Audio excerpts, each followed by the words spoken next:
السلام عليكم ورحمة الله وبركاته. أصحابتك وحرن جنال كمركل السود وده أدي هذا مهتسنتهين مقالك محربين نذكر وذا جو حل بان إلهان عمر وكهذا الشيء مرنكي يدا مدحوين ترام هبين هو كل أحمري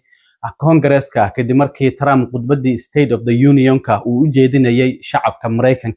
هذا إلهان أو حلقة ويدي إن كشلاين يسو إن هذا الذي يكتري مدحوينها محي وجد جوابتي يصيد وكلنا وحجر تجبر intii howlgallada ciidamada Minnesota ay ka wadeen magaalada Minneapolis gaar ahaan gabar muslim ah oo Caliya Raxmaan la yiraahdo oo waliba iyadoo ballan dhakhtar u socota ciidamada ICE intay gaarigeeda xoog uga soo saareen ay xireen ilhaan gabadhaasi ayay Congress-ka habeen hore u wadatay waana laga saaray oo booliska ayaa ka saaray ilhaan oo wax laga weydiiyana arrintaasi maxay ka tiri madaxweyne Trump oo isaguna mar kale yiri ilhaan Umar iyo waliba Rashida Tlaib oo labadii xubnood oo ku qaylinayay markii khudbadda habeen hore u jeedinayay yiri maskaxdoodu aad ayay u hooseysaa marka waa in dib loogu celiyaa halkii ay ka yimaadeen sida ugu dhaqsiyaha badan arrintaasina qoraal uu bartiisa True Social-ka ku soo qoray waan idin la wadaagaya madaxweyne Trump habeen hore markuu khudbadda jeedinayay waxa uu sheegay in madaxweyne ku-xigeenkiisa uu hogaamin doono dagaalka lagula jiro musuqmaasuqa isla shalay shir jaraa'id ayuu qabtay madaxweyne ku-xigeenka waxana uu sheegay in lacagihii Medicaid-ka oo dawladda federaalka ay siin jirtay gobolka Minnesota laga jaray arrintaasi maxasiday u saameynaysaa gudoomiyaha gobolka Minnesota Tim Walz oo isla maantaba ka jawaabay xilli uu soo bandhigayay sharciyo baarlamaanka loo gudbinayo oo musuqmaasuqa lagula dagaalamayo baarlamaankana way isku khilaafsan yihiin Republicaanka iyo Dimuqraadiyiinta kuwa gobolka Minnesota qaabka musuqmaasuqa sharciyada loola dagaalamayo mid waliba sharciyo gooni hayo Congress-ka oo midaysan isla markaana uu la hadlayay shacabka Mareykanka waxa si toos ah ugu qaylinayay oo hadaladiisa ka soo dhaxgalayay xildhibaanada ilhaan Umar oo gobolka Minnesota laga soo doorto iyo Rashida Tlaib oo iyaduna laga soo doorto gobolka Michigan asal ahaan waalidiinteed ay Falastiin ay ka soo jeedaan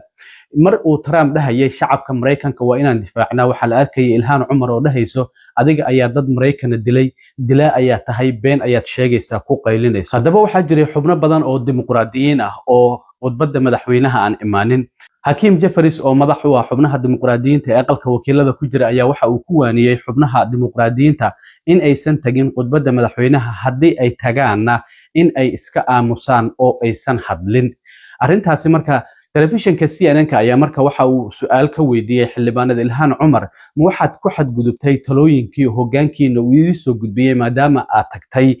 Congress-ka khudbadda madaxweynaha isla markaana aad madaxweynaha ka soo dhaxgalaysay markii uu hadlayay ilhaan Umar marka waxa ay tiri waxa aan rabay in aan madaxweynaha u sheego in uu markii uu dhahayay shacabka Mareykanka ayaan difaacaya inaan xasuusiyo in maamulkiisu uu deegaankayga uu ku dilay muwaadiniin Mareykan waxay ula jeedaa Alex Brady iyo waliba Renee Good oo ciidamada ICE ay ku dileen gobolka Minnesota waxa sidoo kale la weydiiyay waxa jirtay Biden intuu madaxweynaha ahaa markii uu khudbadda saas oo kale uu Congress-ka ka horjeedinayo shacabka Mareykanka uu la hadlayay xubnaha Republican oo saas oo kale Marjorie Taylor Greene ay ka mid tahay oo ku qaylinayo ka soo dhaxgalayay marka waxa la weydiiyay sidoo kale ilhaan Umar maadaama Republicaanku hore arrintaasi ay ku cambaarayeen ma ka shalaynaysaa wixii idin dhaxmaray adiga iyo waliba madaxweyne Trump ayaa ilhaan Umar la weydiiyay may ay tiri arrintaasi kama shalaynayo waxana ay sheegtay inuu mar badan ku celcelinayay in uu difaacayo shacabka Mareykanka laakiin mar kastaba waxaan xasuusinayay in maamulkiisu uu mas'uul ka yahay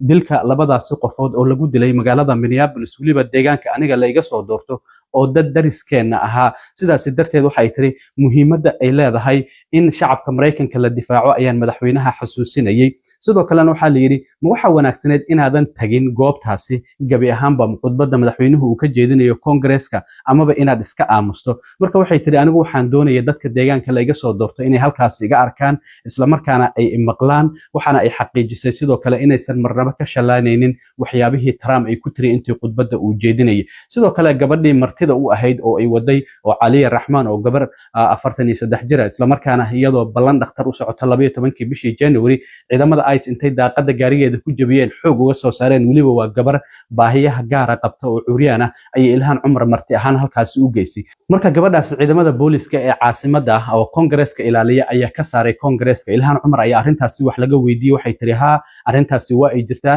gabadhaasi marti ahaan ayaan u waday waxaana ay sheegtay gabadhaasi in ay ciidamada Congress-ka ilaaliya gaar ahaan xarunta Congress-ka ay wadeen isla markaana ay xireen waxaana ay xaqiijisay in waliba garbaheeda dhaawacyadii markii ciidamada ICE ay xirayeen ka soo gaaray wali ay qabtay isbitaal ayaa la geeyay waana la soo daayay haddana waa nabad qabta ay Ilhaan Cumar ay tiri haddaba Ilhaan Cumar oo arrimahaasi ka hadlaysay waxa ay tiri No, I think it was really unavoidable. The president talked about protecting Americans, and I just had to remind him that his administration was responsible for killing 2 of my constituents. I do not, and I think many people look at that moment when the president says it is our responsibility to protect Americans. And he does not acknowledge the fact that 2 Americans, 2 of my constituents, 2 of our neighbors were killed. And it was important for me to just remind the American people that the president and his administration was responsible for killing 2 American citizens. No, I think it was really important for my constituents to see me there. It was really important to my constituents to hear that I was reminding the president that Renee Good and Alex Preddy were killed under this administration. Yeah, you might remember Aliyah Rahman was the disabled woman who was headed to a doctor's appointment when ICE agents broke her window and forcibly dragged her, detained her, and she suffered concussion, many broken bones. And it was really important for me to have her here. And as she said this morning, you know, at the State of the Union, you can do 2 things. One is to sit, the other is to stand up, and she chose to stand up. We know that she was taken to the hospital after she was detained. Now she is back and safe.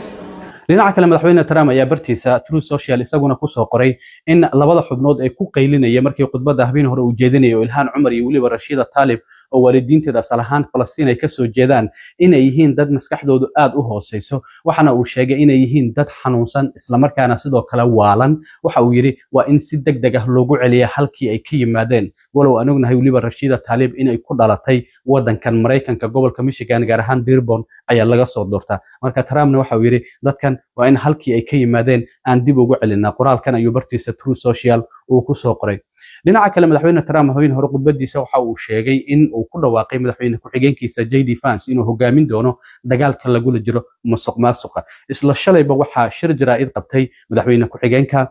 JD Vance iyo sidoo kalena ninka madaxda ka ah Medicare iyo waliba Medicaid oo Dr. Mohamed Oz la yiraahdo waxana uu sheegay in madaxweyne ku-xigeenka in uu ku dhawaaqayo in si ku meel gaar ah loo joojinayo lacag ilaa iyo 500 milyan oo dollar ka badan oo dhinaca Medicaid-ka oo dawladda federaalka ay siin jirtay gobolka Minnesota waxa uu yiri lacagtaasi waan joojinaynaa ilaa iyo gobolka Minnesota uu ka soo baxo waajibaadkiisa la xiriira la dagaalanka musuqmaasuqa waxa uu sheegay adeeg bixiyaasha hore gobolku lacagihii waa uu u siiyay oo dadka adeeg bixiyaasha lacagtaasi way haystaan laakiin waxa dawladda federaalka ay joojinaysaa lacagihii gobolka Minnesota ay siin jireen ilaa iyo gobolka Minnesota uu ka cadeeyo halka uu ka joogo la dagaalanka musuqmaasuqa haddaba waa kan madaxweyne ku-xigeenka JD Vance oo arrimahaasi ka hadlay We're announcing today that we have decided to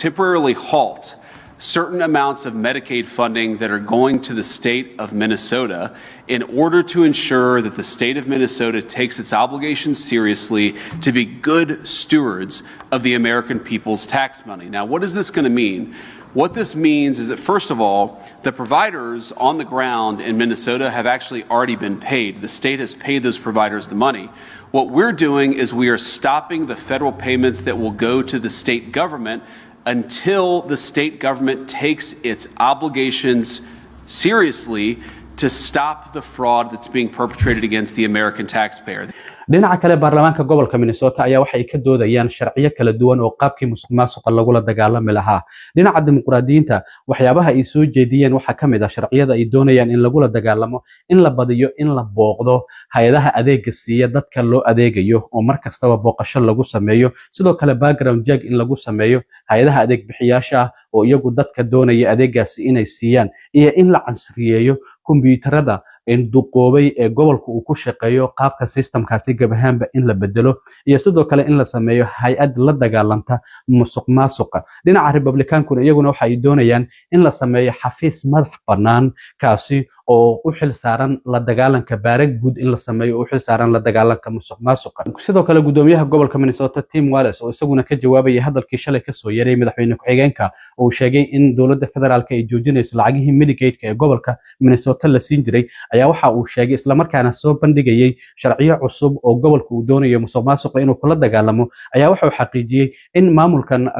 Trump aysan dhab ka ahayn la dagaalanka musuqmaasuqa wuxuu yiri waxoodu waa hadal oo kaliya isla markaana waxa uu sheegay wax kasta oo ay naga dalbadeen waan qabanay laakiin ma doonayaan inay eegaan marka waxa uu yiri republicaanku haddii ay dhab ka tahay in musuqmaasuqa ay la dagaalamaan waa inaan wada shaqeynaa laakiin waxa uu sidoo kale sheegay maxaa iska galay lacagahan Medicaid-ka ee la joojiyay la dagaalanka musuqmaasuqa lacagaha kaararka caafimaadka ee la sii jiray carruurta haweenka uguurka leh iyo waliba dadka da'da ah iyo la dagaalanka musuqmaasuqa maxaa iska galay wuxuu yiri hadda sharciyadan ayaan soo bandhignay isla markaana waxa aan doonaynaa inaan la dagaalano musuqmaasuqa laakiin maamulkan Trump waxa uu wadaa yiri argos iyo waliba qalalaasa kala dhaxeeya gobolka Minnesota laakiin muhiimadoodu ma ahan ayuu yiri la dagaalanka musuqmaasuqa haddaba waa kan gudoomiyaha gobolka Minnesota Tim Walz oo isaguna maanta shirkiisa jaraa'id uu qabtay uga hadlayay arrimaha hanjabaadda ka soo yeertay dowladda dhexe iyo sidoo kalena sharciyadan cusub oo lagula dagaalamayo musuqmaasuqa oo gobolka baarlamaanka uu u gudbinayo. Right now it appears to me that the Trump administration is not serious about that. They're continuing to try and wage this conflict against Minnesota. There's nothing in their plans that works. I continue to hear from the legislature platitudes and mysterious things. Republicans need to be very clear. Do you want to fix it or you want to talk about it? Because it appears to me right now is that they fear fixing this because it takes away what they think is a political leverage. And that is simply wrong for Minnesotans. I've already told you we're taking accountability. We're seeing the fixes. The results are starting to show themselves. This package is needed. I asked the legislature to do it. Not going to make everybody happy. It shouldn't, because we've been told by outside auditors that there are vulnerabilities in the program. The experts have gone back and said this package will close those loopholes and that will move us forward. So we're in a good spot, I think. I'm hopeful that we're getting this out there, but we're also fighting two fronts on this Medicaid move. I don't know how to really express just the timing of this, the nature of it, the sense of retribution. No state has experienced this before. How does taking and punishing children and elderly have anything to do with fighting fraud when that's not where this issue is taking place? It does nothing, and they've given us no way to try and show that all the things they asked us to do we've already done. They're not even looking at that. So we've got our work cut out for us, but I'm hopeful on this. I'm not just hoping for a better outcome. We planned for a better outcome. aad iyo aad u mahadsantiin asxaabta nabadgelyo.